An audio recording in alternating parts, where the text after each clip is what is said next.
think it's all right. We're live. So, assalamu alaikum. We're here to talk about post production and animation in in the digital world. So, my name is Jamil Alvi. I'm a SZABIST 2014 graduate. I've worked as a cinematographer for quite some time now. Right now, I'm in Europe. I finished my Erasmus Mundus scholarship. With the scholarship from Erasmus Mundus, I finished my cinematography masters.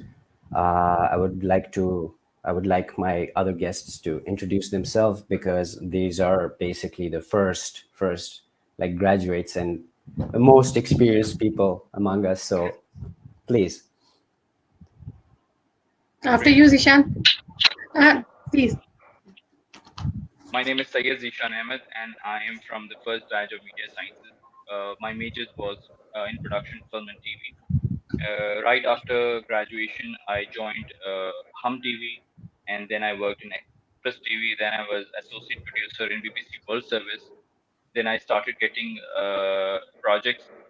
Then I was working a little bit freelance. Then I started my own company with fellow graduates Faraz Iqbal and Fahad Iqbal, who were also part of SZABIST. And then we created this company called Black Production Films. And we started getting projects from all over the world. 70% of our clientele, I would say, probably is foreign based. And we do documentaries, corporate films, fashion films, and corporate videos. So yeah, that's about it. Good evening, everyone. This is Lata here. Like Zeshan said, we were batchmates. I also graduated from SZABIST, from the first batch of media sciences. After graduation, even while I was studying, I started working as assistant cinematographer with Mr. 𝗏𝗏𝗃𝗏𝗏. And then I also worked with him for a good time. And then I started working in Indus Then I worked with Sims Production that was owned by Kaisar Nizamani and Fazila Kazi. After that, I moved to India. So currently, I'm living in India for last 9 years. Currently, I'm working with this digital marketing company as a creative social media manager. You can say that, and like things have changed a lot from when I started studying to I started working, and now. So that journey was very interesting, and we're going to talk about that journey in this session with my fellows. So over to you, Jamil. All right, we have like a bunch of stuff that we're going to talk about, obviously. So, but I think the most interesting thing, since I'm guessing that most of the SZABIST students are going to watch this, if not a lot more people, but I'm hoping that there's more SZABIST students than anyone else. But uh, I would like to ask you guys, since you guys were like the first people who graduated, I would like to ask you guys, like, when you entered the industry. For a fact, I know that like Pakistan back then was not like, it was a very small industry. We didn't have a lot of TV channels. We didn't have like the social media thing happening back then. How did you guys like cope with it, basically? Because you have to start somewhere, and if there's literally no options available to you, how do you start? We can start with Prem. If you go on, please.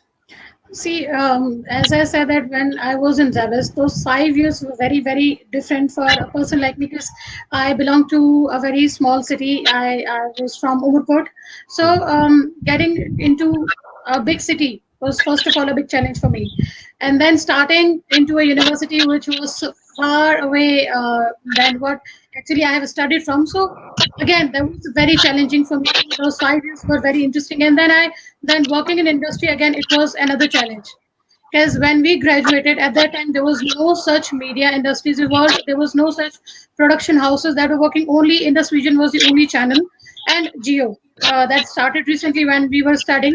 So there were no such channels who actually could give us work and who actually could supported us. So for us it was very, very difficult to find work in the industry when we graduated because there was no work as such. Honestly speaking, when I graduated, I worked as assistant director, as associate producer in Indus Vision. Even Indus Vision was not very good channel at that time. It was actually going through a lot of problems, but still, I managed to work there. I learned a lot of things, but they were not really related to what I studied.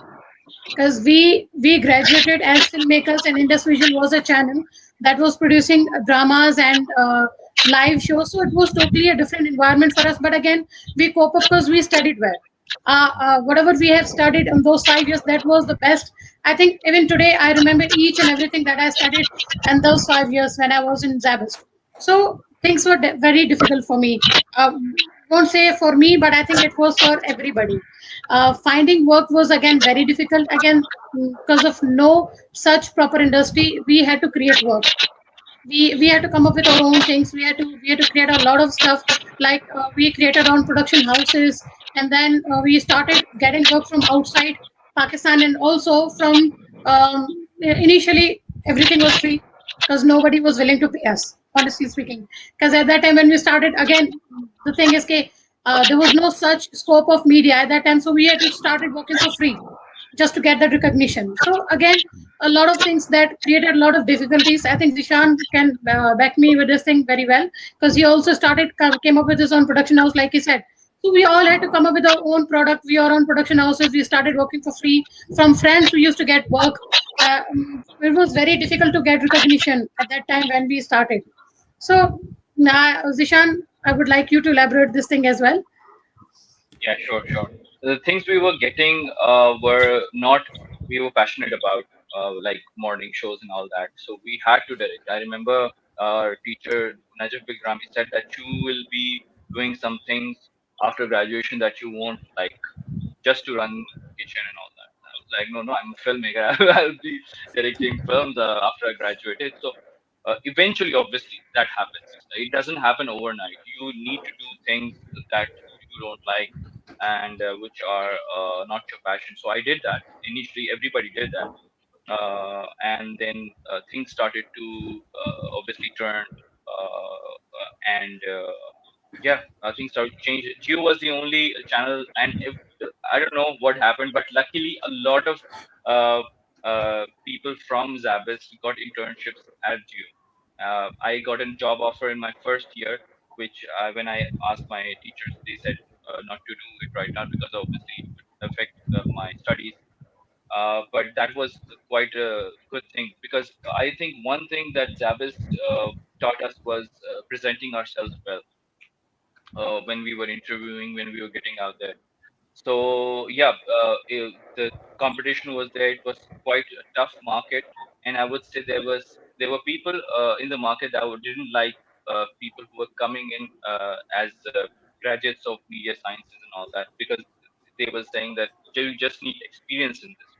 Don't need a degree, and it was quite a challenge, and we had to win them uh, by our work, and eventually, obviously, that happened. And graduates from all different universities, and especially Zabis, changed that perception.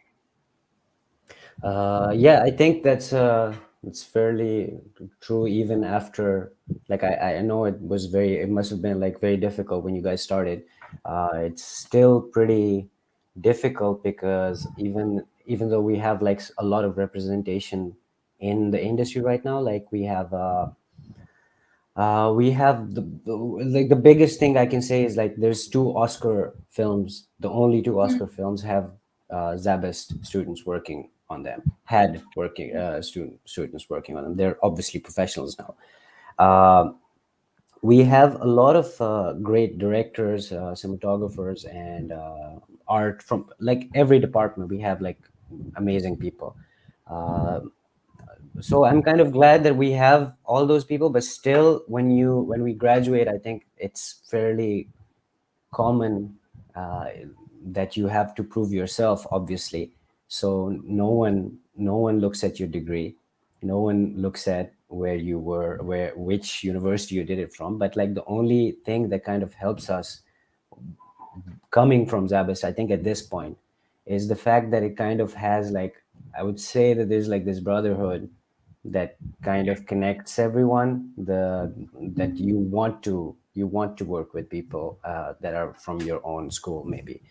So it's kind of I think it's a good thing now, obviously. Since we're since we're talking about like post production and animation, I think that's going to be our main topic, obviously. So I would just like to like ask, because obviously the only time that I've come in contact with like this department is when I've had to color something. I had like while I was here, I had like a more elaborate setup where I was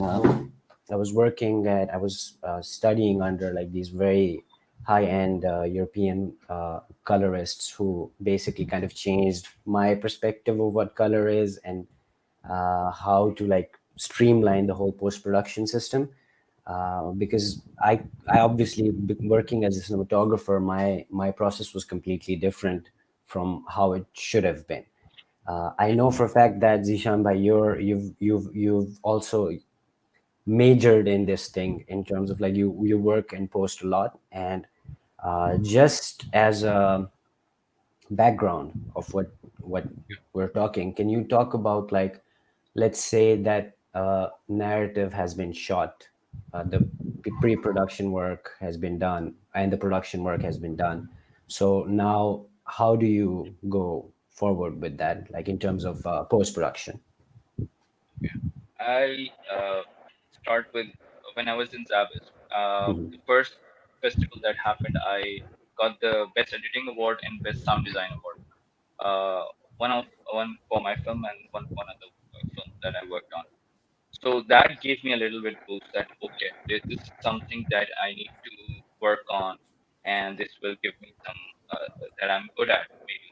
So I used to, as a director, always used to think about post, like how I'm going to cut this film, and this is what has helped me. And till now, the documentaries that I've done, the corporate films that I've done, the commercials that I've done, uh, I would say 70 to 80% have been edited by me and color graded by me. Because there are times when I'm not very satisfied with hiring other editors, and then because I tell them changes and they're not comfortable doing that. So there are times that I do it myself. I'm very comfortable in doing all that changes. So I started with Premiere Pro. If I go into details of the software that I use, because that was the software that Zabbis taught me how to use, and it's a very industry-leading software by Adobe, and it has got a full suite. You've got Photoshop, you've got After Effects, then you've got uh, uh, for audio you have got another one, Audition, I think. Audition. Yeah, Yeah, Yeah. yeah, Audition. addition.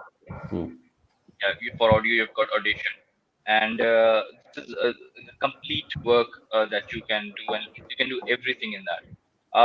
While doing that, I came across with DaVinci Resolve, and I bought a camera called Blackmagic Ursa Mini Pro, and with that I got a free DaVinci full license, and I started practicing. Obviously, when I used to do commercials and all that, I used to give them the for grading. I used to see how they're doing, and then I was intrigued by it and started learning that.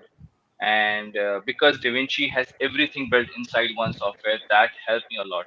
It's got editing, sound, after post, and edit, and everything, color grading. So that was quite something for me. So right now I use DaVinci Resolve 70% of the time instead of Premiere. When I have to do a very heavy edit, like a Shashka edit, I would use Premiere. But for normal edits and everything, I would opt for DaVinci Resolve. All right. So, but okay, now, Prem, I think I'm gonna have a different like topic for you, even though Yeah, I'm please. 100% sure you could talk about this as well. But this topic is basically, it's kind of interesting for me, as just as a, I would say, junior or Pakistani citizen right now, that you've gotten work in India and you're working in India, and since a lot of the media that we consume is Indian, I know it's Bollywood, and I don't want to. I don't want you to talk about Bollywood per se. I just want to know like what's this because in general the concept in my head was like, okay, India and Pakistan, same kind of people, probably same kind of system in terms of everything. So, but I'm sure I'm wrong about that. So could you tell us about like how it's like working in the Indian industry, and how, for example, with post production also in mind, not just that, but also part of that. See, on a broad perspective, I say that they are same people, but actually they are not. A lot of things are different since I know people from Pakistan, and since I'm working here in India right now, I'm working with people here in India. So things are actually different because back then, I belong to Karachi, and then currently living in a very small city. So definitely, it also makes a huge difference in mindsets of people. I won't talk about the big cities, and I won't talk about the big culture where media actually is very much established. But right now, I would say I would talk about from the basic. Right now, in that particular city, actually media is evolving. So I'm going through the same phase like 8 or 9 years back when I was graduating from ZABIS. I'm actually going from the same phase. So right now, people are actually getting into. If I say that they're actually getting exposure from outside media and also from the other countries and other they're getting exposure from almost everywhere, so they are evolving, they are actually changing. When it comes to perspective for post production, it's very different. It's totally different. I have been working with most of my clients were from edutech industry, and as you all know that COVID has changed a lot of things. So education also changed completely. So what we did is that we took everything online. From offline we went online. So when you go online, definitely post production plays a very major role there, because then you have to like prepare for your sessions and a lot of things. I have been working with some motivational speakers. I was doing work for them as in their motivational videos. We used to do all those motivational videos from pre-production to post-production. Sorry, pre-post and then post-production and all. So a lot of things like involved. Again, I would say that they don't want to experiment with things like we used to do that. People want to stick to all that old fashioned stuff. नहीं हमें तो यही चीज चाहिए. They want to copy कि नहीं we want to look like him or like that. So वो है नहीं scope नहीं है इतना ज़्यादा. When it comes to if I say कि comparison अगर करें तो there is a lot of difference, I would say. uh, उससे ज़्यादा. Yeah, no, no, please. please continue. No, Sorry. I just think apart from that, I don't have, honestly speaking, I did not work on any sort of mainstream media, so I won't say definitely it will be different. It will totally be different since I never got a chance to go outside that particular city where I'm living right now. So I can share that experience of mainstream and big industries and big media houses. So I would say that comparison is in के साथ there is no as such comparison actually. Okay, that's actually very interesting. I think since you brought up COVID, I think that's also something really important to talk about right now, because I know, like, back home, I'm not sure how serious people are taking it in terms of our industry, like in terms of work. I know there's a lot of production houses that are kind of like leading the way by making sure that everyone's vaccinated and stuff, but still, I know that especially with post production, even production, I wouldn't just say post production, even production has kind of switched online, because I know there's some directors who are doing their stuff online. Basically, they're directing a set online. So it has kind of evolved, obviously, and I think it's a very important and good step. I think we do, like, post production, doing it online is also kind of easy. I think it has always, especially for, like, okay, just for me, I think it would have been easy because I've most of my work does get like colored somewhere else, doesn't necessarily get colored in front of me. I would like to live in a world where everything that I shoot gets colored in front of me, but obviously that doesn't happen. But one thing that I think we can definitely talk about is Uh, in terms of you guys being seniors. Oh, I'm sorry, please. yeah, before you say something else, I would like to disagree. Uh, when somebody edits in front of you, things actually they're actually very different. Like Zishan said, we used to do our work on our own. We used to edit our movies our own. So when Oh, somebody else edits that project, they no, I most of the agree. time edit. I agree. I'm sorry. I didn't mean it like that. I meant it in Ah. terms of as a cinematographer, because Hmm. as a cinematographer, as soon as I leave the set, usually my job is done and I can Agreed. go to a different thing. But as directors, Hmm. I'm 100% on board with what you're saying. Is the fact that someone edits it in front of you or you edit it yourself, it's Hmm. so much different than anything else. True. But the topic that I was kind of diverting into Hmm. is the fact that ever since obviously since you guys have graduated, there's been so many advancements in tech, not just in let's say hardware, but in software as well for post production, that I believe that a lot of people right now have become aware of the fact that you need to color grade.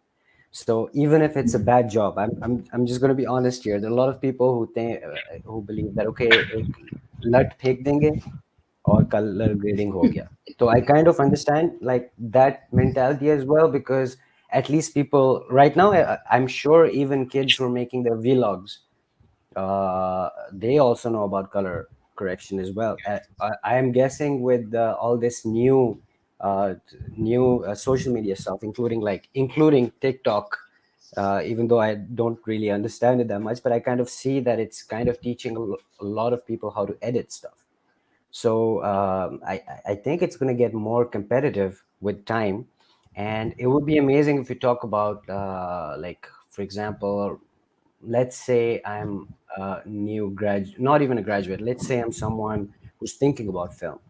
Uh, what kind of software or hardware should I be aware of in terms of the Shanbai as a professional, not as someone who's doing something for like YouTube or someone who's doing it for themselves, but if he wants to broadcast it, for example, on TV, he wants to broadcast it in cinemas. I need like people need to understand that these two things are completely different. Broadcasting on TV, broadcasting on cinema. If you're doing it on a consumer product, it's different. If you're doing it on your iPhone, if you're doing it on an Android, your laptop, the color and the post kind of changes with it. So if both you guys could talk about it, would be amazing. Zishan, Going first. after you. Okay. Uh, the thing with the camera and the post production, like PCs and Macs and all that, is that you need to spend money. Obviously, people don't understand that when you spend money, you get more.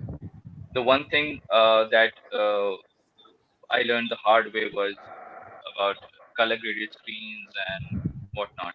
And with the advancement of technology, one thing that has happened is like machines have become more reliable. Like I remember when you used to edit, it used to crash like every time.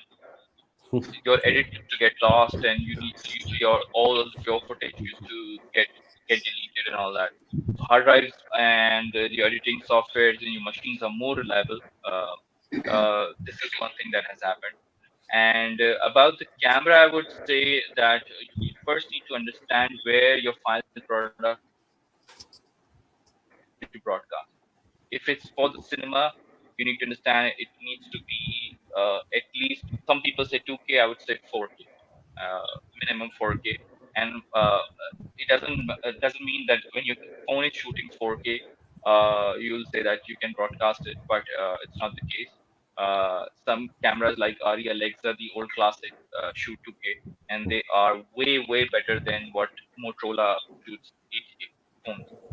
So in the matter of in comparison, there obviously you will see that smartphones are much advanced in resolution, but what you get is bad detail. In a professional camera, you get much more detail. Skin is much closer to reality, and the dynamic range is much more. For people who understand what dynamic range is, but obviously I cannot get into that detail. But what you pay, if you pay a heavy price for a camera or editing equipment and a machine, you get more out of it in terms of color grading, in terms of capturing more information. So what you need to understand I think by the advent of Netflix and Z5 and all that, things have changed a bit. So the requirements have changed a bit, and yeah, you need to understand what your final, where your film is going to exhibit.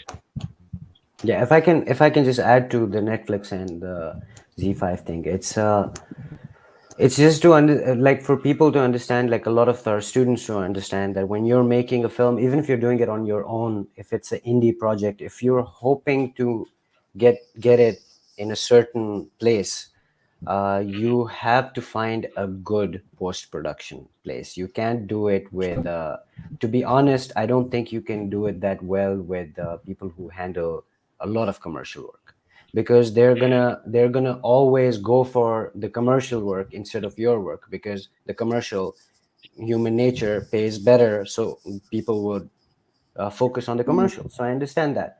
But I think people are getting like, especially in Pakistan, a lot of people are getting more aware about the fact that, okay, there's codecs to be kept in mind. There's a lot of, you need to know, okay, like there's a thing called DCP that you need, that now even like your normal Premiere can make. A basic one even Premiere can make, but you also need to know like the professional one you can't make. You have to pay for it to be made. And uh, I don't want to get into like festivals and the requirements, but if we're talking about this digital space, we also need to understand, like, yes, what you're saying is right, that we need like better equipment. You pay more, you get more. Yes, we understand, but like people also need to understand why you're paying for it. If you're doing it on your MacBook or your iMacs, it will look amazing. It will not look amazing when someone else uses it. That's the fact, because the problem is a lot of us have not studied color in detail that much. Color, as being a colorist, is a completely different field. It's not just True. something you get through practice. You have to also understand it deeply to actually appreciate it better. Um, a bit, I don't want to be like really extending everything. So Prem, can you also talk about like the new So wave? you, yeah. So you both already have covered almost everything in the statement of yours. True. Whenever you're editing any sort of stuff, definitely you need a good system. You need to have a good understanding of the software that you're using for your particular project. OTT platforms are very much different than the films that we used to see. Right now, industry completely have changed because of, again, I would say that because of COVID, a lot of things have changed. People have shifted to OTT platforms, which are actually on television, and they actually see it on phone. So certain mindsets are there that if you're seeing something on your phone, then you don't need some sort of expensive software for that. You can edit on your phone. It's kind of a mindset of people. They actually do have that kind of stuff. But again, whatever you're seeing on phone, that OTT platform, this actually that particular project actually going through a lot of stages, and people actually pay a lot of money, and they also invest into it, their time and efforts and everything, and then we actually seeing that product on a small platform. But one, again, understanding for change karna is very very important, and for that definitely you need to pay for your stuff. If you want to get something good, if you want to if you want to have your product on certain platform, or you want to see your product in a good quality, definitely you have to pay for it, whether it's editing software or your machine. Abhi to things have changed a lot.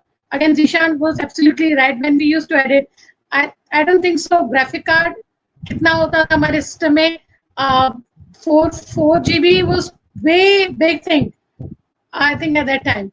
Right now, we are working on 32 GB and 16 GB and way much more than that. So things are totally changed. So again, yeah, software and these stuff, they are very, very important. And they actually play a very, very important role when you're actually editing or post-production. Rest everything you both covered. Yeah, just one more thing I could also, because yes, we are talking about like the software and the hardware. It's very important.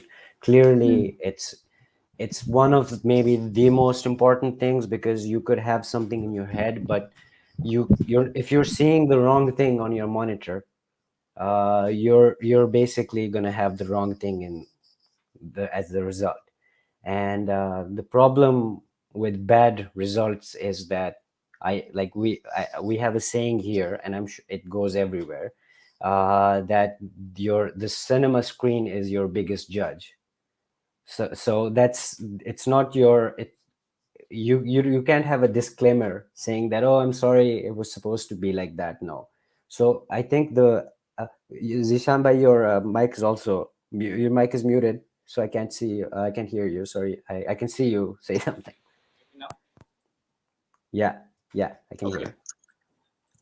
So So one thing yeah. that I think, because I've taught also, one Mhm. thing that you need to keep in mind, that you yourself don't need to be surprised when Mm, your thing is playing on the mm, screen. yeah. My students used to say, "Oh, it was looking very bright on my monitor. Why is it looking so dark here? Why is the sound not so sharp?" I used to tell them, like, because you haven't graded on a proper screen or a proper monitor, or you haven't heard the sound on a proper monitor. So that is why it's news for you. It's new for you.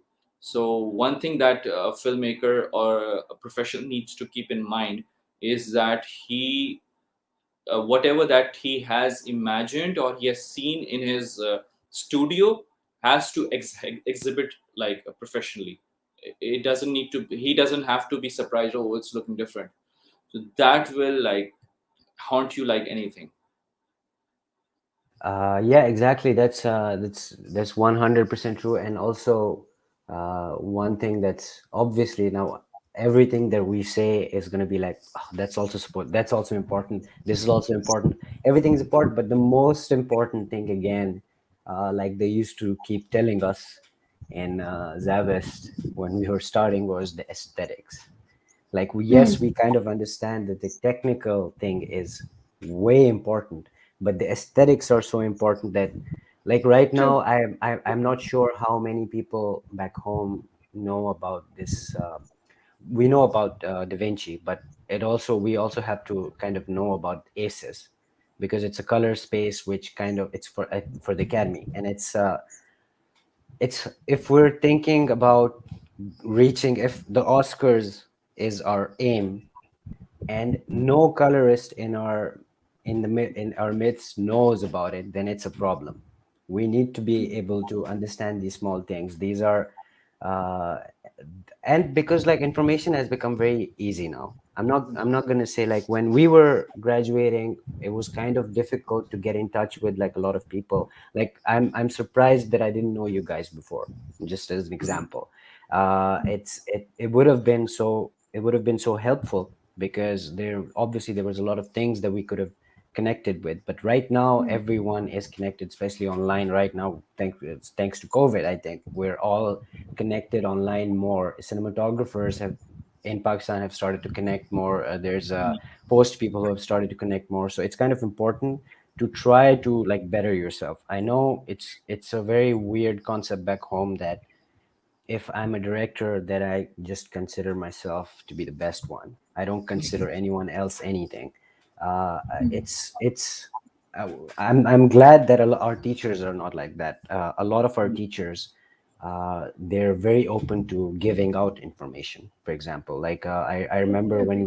when we were new, Sir Babar Sheikh gave a lot of us, our batch members, like a lot of us, a lot of guidance. He kind of gave a lot of us work, and it was so important.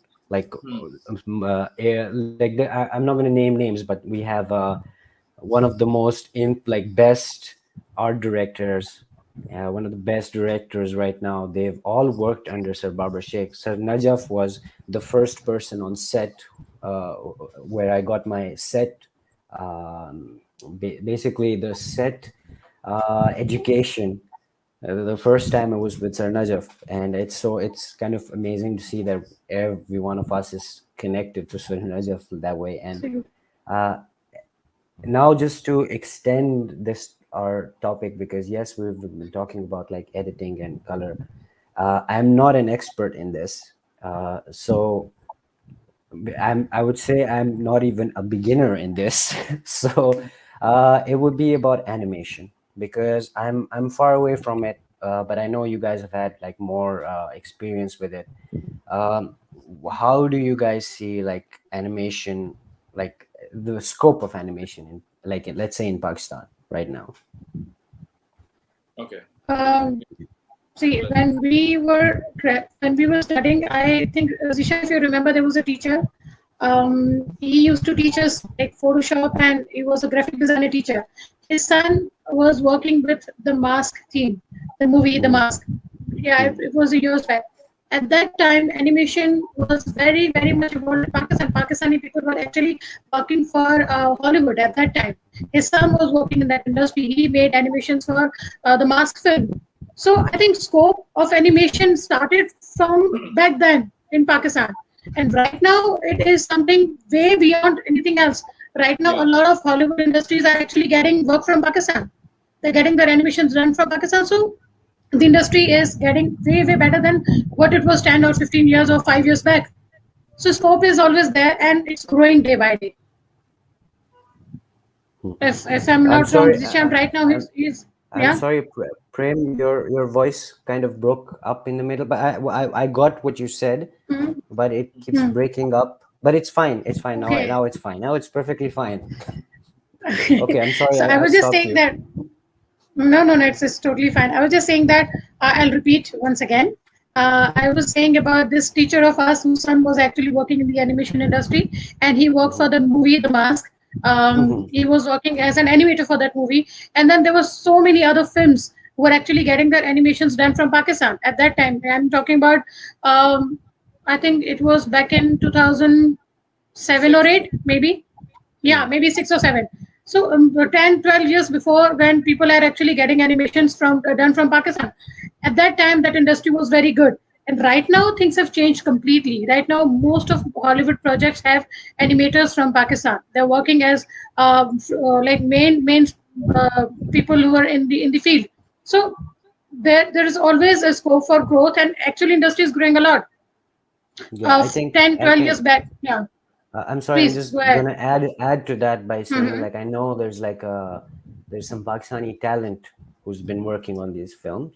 I don't know if they're doing it in Pakistan, but I know there's some really great animators who are Pakistani who've been working with these Hollywood films. Yes, and the one thing that it would be nice to talk about also is the fact that Pakistanis with Usman Riaz, if you all know, he's been working on this beautiful animation, Yeah. hand-drawn animation, and Yeah. I think this was something that kind of The glass always work. is, yeah, the glass worker. Yeah. So I know for a fact that there is like a place for animators from Pakistan, but the only confusion that I always had was like, why is Pakistan only trying to make 3D animations? Because uh, I think just personally, as a viewer, I think 2D animation is making a very hard comeback. So I think we need to kind of push our artists Yeah. to like contribute to Yeah. this stuff. I think due to technology being so advanced and we caught up very late, we directly went to Yeah, 3D because everybody yeah. was doing like the 2D animation, the sketch animation, the animation that you call that. Hmm. We jumped the wagon very late, and we directly went on to making 3D animation. Most of the animators try to do 3D animation because they look up to Shrek and all these Hmm. films and Toy Story, and they want to be like hired in Disney maybe. So that is what they try to do, and because we didn't do the cartoon animation part during our lives, so I think that is why it's missing. Yeah, I think Maybe. our dependency on Cartoon Network as our only source of art, Hmm. basically animated art, kind of made us fall back a lot. And Maybe Disney was yeah. also a very, very important, played a very important part in that. Mm. Uh, every animator wants to make films for Disney. This is Yeah. their always a prime goal for them. So Disney, when they moved to 3D, animators definitely they wanted to go for 3D. And in I think in late 80s they moved to 3D from their 2D animations they made. They started working with the 3D films. They came up with Moana and other stuff. So definitely people wanted to cope up with them. That's why they moved to 3D. and they didn't want to go for like 2D animations. And I think 3D is more realistic other than 2D. So maybe that's why that could be one of the reasons they want to make more realistic movies. But That's why they want to go for 3D if stuff. if I'm just oh, by the way, because we also have to take questions from Yeah, yeah, sure. people, Yeah. I'll welcome them to like comment and with a question, so I can we can basically talk about that as well. Just as now going back, I think I understand what you're saying, because 3D does look realistic. Obviously, there's a lot of stuff happening in tech right now with VR and everything. Yeah. But when I talk about like 2D comes. This is something I feel. And again, I'm not a expert. I'm not even a beginner. But I can only talk about animation from an outsider, from a viewer point of views. But I think the 2 years that I spent in Europe, I had access to a lot of my friends who were from all around Europe.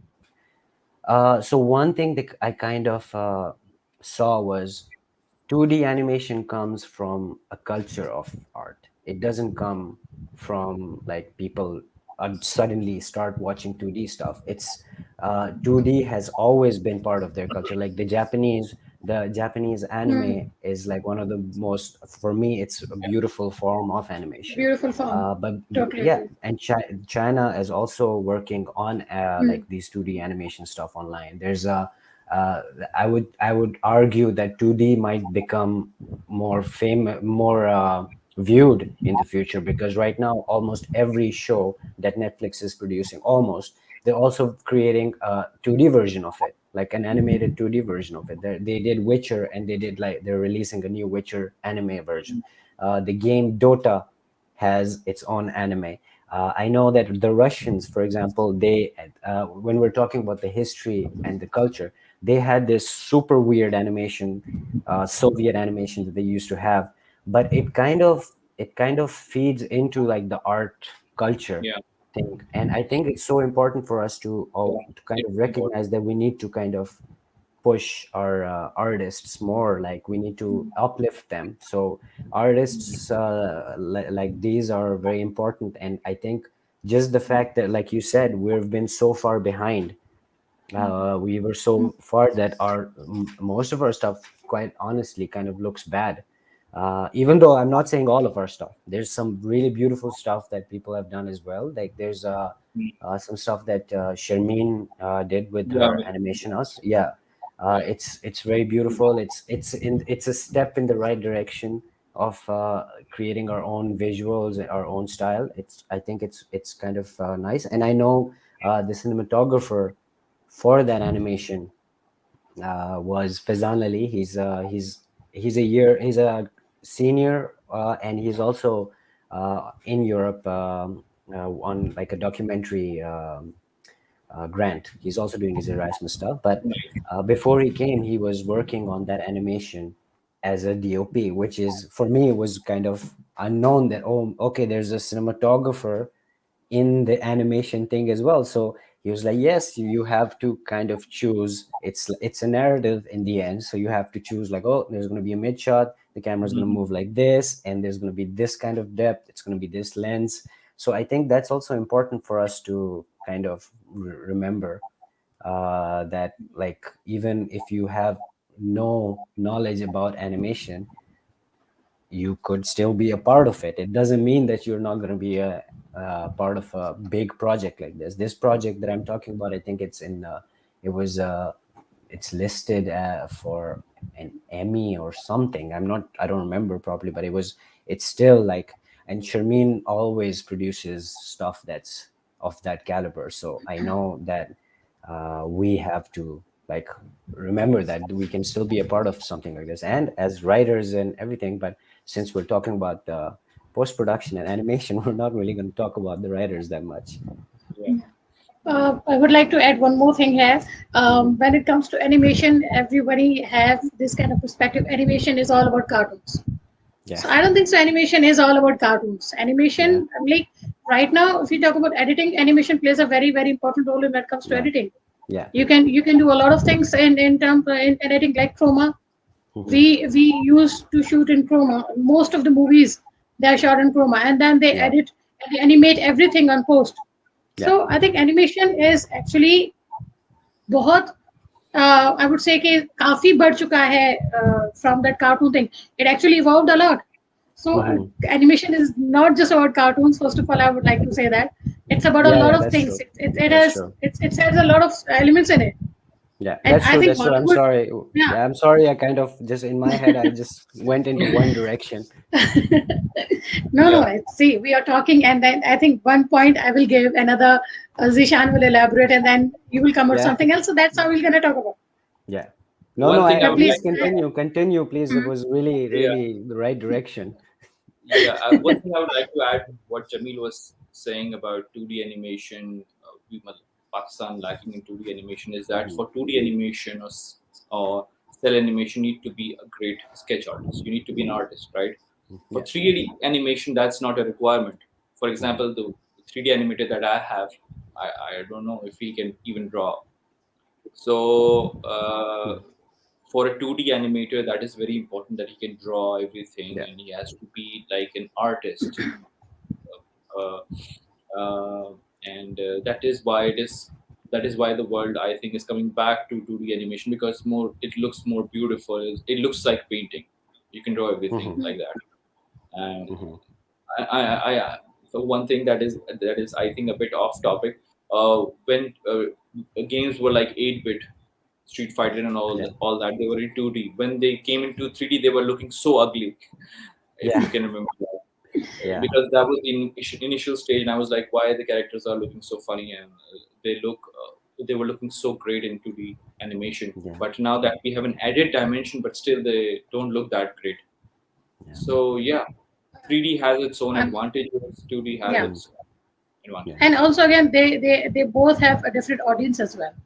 Hmm. I'm not a gamer, but I think most of the games they are actually made on 2D animations. They are not. Most of the games are not 3D, and they have very different audience. 3D ki audience is very much different than what actually 2Ds are. And again, there is a perspective that 2D is much more cheaper than 3D, which is not true. Yeah. Okay, but people do actually have they kind of this kind of assumption as well. Okay, when you go for 3D, definitely you will have to buy some different softwares, expensive ones and stuff like that. But I don't think that's true.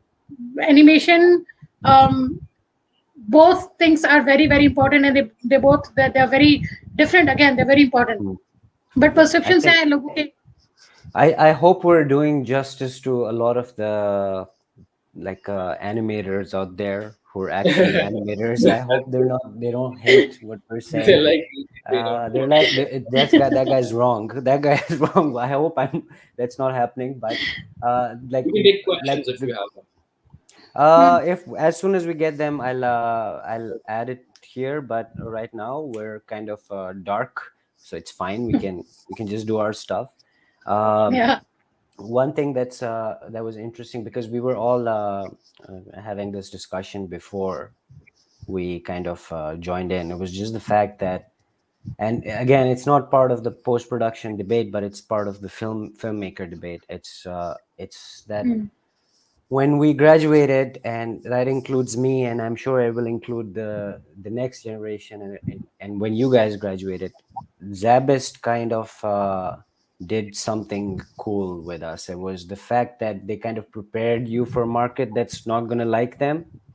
It kind of gave us like this entrepreneur spirit, let's say. hmm, I know you guys started your own companies as soon as you got out, hmm, and you're like, okay, I'm gonna do my own thing. I'm gonna do not work under like people I don't like. So it's just something. It's a spirit. I think it's a very Zabist thing. I think if you guys, and I'm sure I'm not gonna lie. Maybe there's a lot of like other film schools who do that as well. But like in general, I'm talking Hmm. about like a lot of people, a lot of my friends even I saw.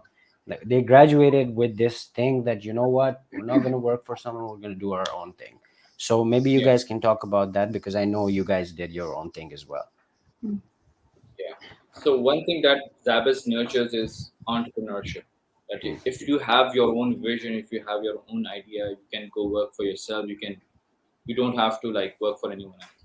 So that is one thing. I don't know how that happened, but I see a lot of graduates doing that. And when I started working in the channels, I was sure that it won't be very long, and that I would be quitting soon and would be doing my own thing. So one thing that SZABIST is different, I would say, compared to other universities, is like the spirit of entrepreneurship. I would like to add one more thing here. I think Zabin makes you more passionate. They actually make you passionate because if I talk about myself, there were a lot of other female in our batch as well. How many of them are actually working? I don't think so. A lot of them are working. Most of them have got married, have their own life, settled down in their homes. But how many of them are actually working? Mhm. If I talk about myself, when I was working in Pakistan and then when I came here, these 8 9 years were very very much difficult for me. But what I did is that I wanted to be a filmmaker and I didn't let my filmmaker die. So I started writing. Mhm. I got into script writing because I really wanted to get myself attached to that thing that I had studied that my passion was. I didn't wanted that passion to die, and I think that makes that Zabist actually creates. It actually made me a passionate person. Even after 8 years or 9 years, still I'm a filmmaker, and I know that if I'll jump into the industry, I can make a better film than a lot of people who are actually working in the industry, and that is what has given to me by my university, by Zabist, by my all those teachers who have taught me. So I think entrepreneurship and passion, this is what I can say that we actually got from Zabist. Yeah, no, that's true. In terms of working in the industry after after like Zabist or after any other film school, I think it's a very I think it might be very personal. Again, I think Zabist kind of nurtures it. That's true because they have like these, I would say, specialized tricks that they use to make you very competitive, and Hmm. it kind of True. works a lot sometimes. And filmmaking is also, it's competitive but it's also collaborative. So I understand that it does that thing that you're saying, but it comes down to like individuals again. Yeah. Hmm. Like there's True. I know a lot of people, a lot of my guy friends, they stopped working. I think it was also just the fact that if you let your spirit die, I think it's again, it's on you, it's not on your school. The school Hmm. provides you very good tools. Our Zabist provided us very good opportunities. Like if we compare it to other film schools around in Karachi, not even just around Pakistan, let's say just Karachi, because Karachi is our, it's the base for our industry. If I say like Zabist, if I say Zabist had the best equipment, if I say Zabist, and things changed after you guys graduated, obviously, our equipment changed, our studios changed, our everything got better. And I know that like when I graduated, it got like better. Much better So than yeah. the one great thing that Zabist did was it made you not fear the equipment. Yeah. Hmm. It kind of gave you the tools. They said like, what else do you need? You need the camera, here you go. You need the lights, here you go. Yeah. You need to get trained in lighting. You need to get trained in, I know Faraz is right, he's been teaching in Zabist, and one amazing thing that he does is he rents out equipment from outside so the students can see how the rentals work.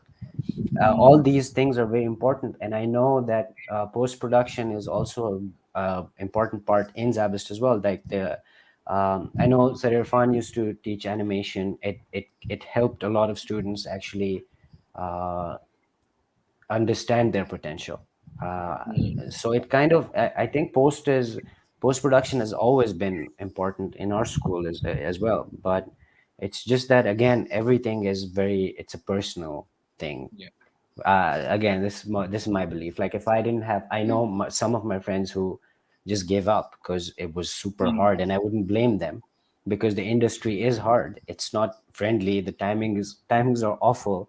Yeah. The people are, I wouldn't say they're the kindest people, but still, I think it's a very personal thing. Zabis does help us, and even this webinar thing, it's a beautiful I think the reason I said yes was because I just wanted to connect with you guys as well, because I wanted to see like, okay, there's like so many multiple batches that we had, and it's always nice to meet everyone. And I've always liked to stay connected with a lot of my seniors and juniors as well. So I think it's this kind of brotherhood or sisterhood or whatever we have that kind of connects everyone. And I think it's beautiful. We're almost running out of time. I don't know because of the timing or something, because I think it's in Pakistan. It might be, what time is it there? It's 8:25.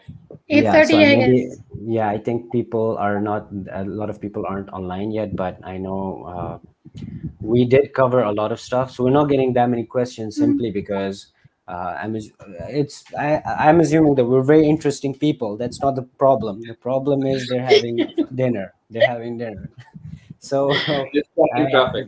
yeah, it's just a very niche topic to actually talk about, like post production. A lot of our I think you guys would agree. When I graduated, everyone wanted to be a director. No one wanted to do anything else. So how true was it with you guys? I think half of the Uh, class wanted to be a good director, I never but wanted to be a director, and I still don't want to be a director.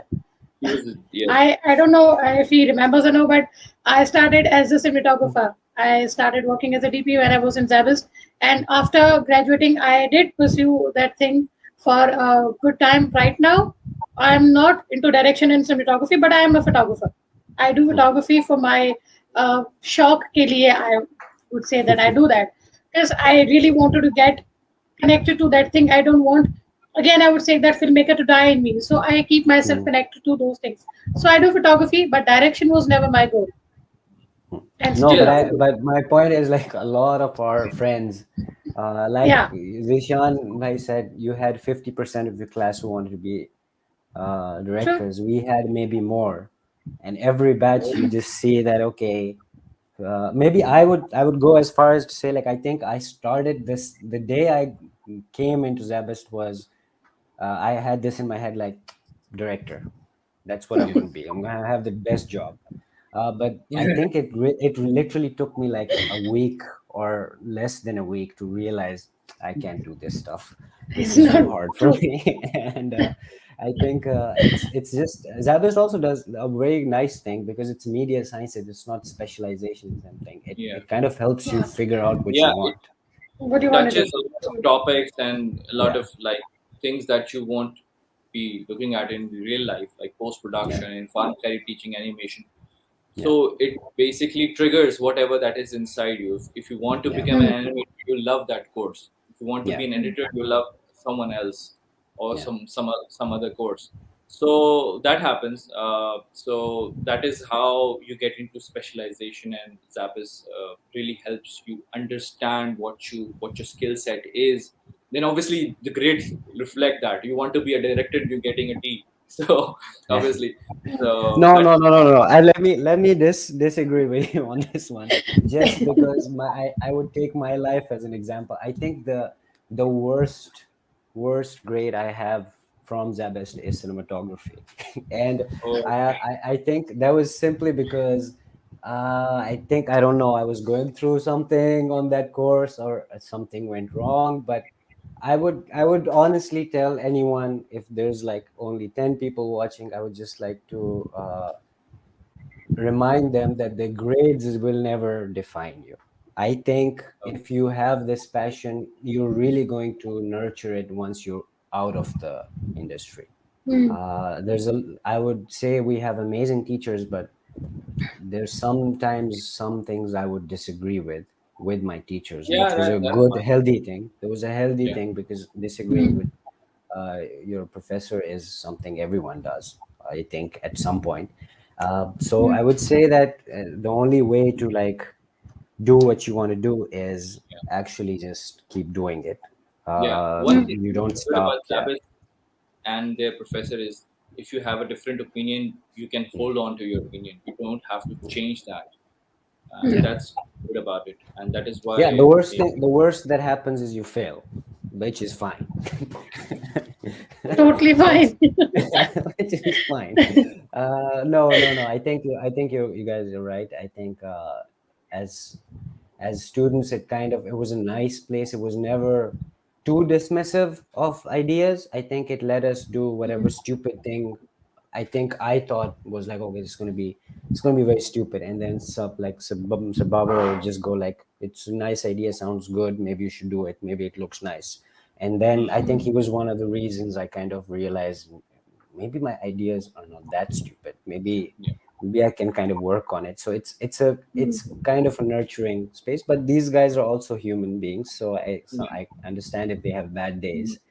But I've had good memories of almost all my teachers and everyone around me. So it's our time is basically up. I uh, uh, I would just like to, I think, we can have like one last thing we can say before we quit the broadcast. I think if you all have like any advice for people, especially with post production animation, you guys can please. You guys, I won't say anything since like I said, not even a beginner, and you guys are pros in this stuff. So it would be nice to have a message that you guys say, Lata? please. Yeah. Well, I would only say one thing is that enjoy whatever you're doing. Even if you want to be a director, if you want to be a cinematographer, or even an editor, just enjoy the process and the time right now that you're actually studying in SZABIST right now. Enjoy every bit of it, because this is the best time you're actually having in your life. This is going to stay with you till the end.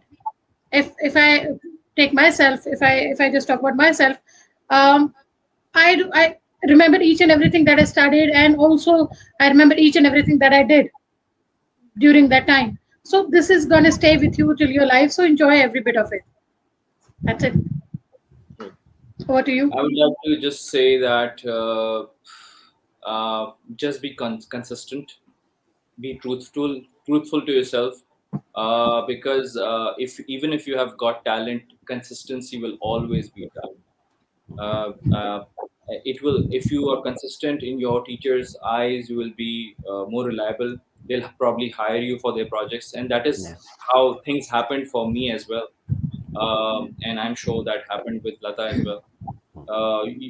True. You also mentioned Babar Sheikh. So Yeah. things, if you show potential and consistency in class, that will take you a long way in life. Yeah. Hmm. Okay, guys, it was amazing talking to you guys and connecting with you personally, and then seeing all like I'm sure there's going to be people who watch this after the broadcast as well. So I have nothing to add to whatever you guys said. It was perfectly put, and just because we're going to sign out in about 3 seconds, I would just like to uh, just say happy 14th of August. Happy I was Independence about to Day. say that. I Yeah, was actually. happy Independence Day. I really just want to say that because right now I'm so far away from home. I haven't had the chance to celebrate it at all. I Same do here. have like my own stuff that I do. Like I try to find a Pakistani guy or someone, even an Indian guy to like घर आ जाओ यार चाय बना पीते हैं 14 अगस्त पे कुछ कर लेंगे तो it's just something I miss, and I hope everyone back home stays safe, does it like responsibly, and like they have a good time. And I'm sure you guys want to have the say the same thing. So please, True. yeah, uh, I just would like to say one thing, that have a safe and wonderful Independence Day, yeah, people in Pakistan. Since I'm in India, I cannot celebrate 14 August. So yeah. You I can you would can do 15th. You can do 15th. It's no, but I want to shout out for Pakistan Zindabad. yeah. Be careful. Yeah, nobody's actually hearing me right now, so I can say that. Only the phones that are actually risky part. But Just Okay, put it on okay. like airport mode. so yeah, true. Anyways, it was a pleasure meeting you guys. It was Yeah, pleasure meeting you, Prem, after a long time, and Jamil, True. amazing, amazing meeting you, and inshallah we'll stay connected after this. Inshallah. You. All right, guys. It was amazing. We end broadcast. Happy 14th again. Take Allah care. Hafiz. Bye-bye. Happy Independence Day.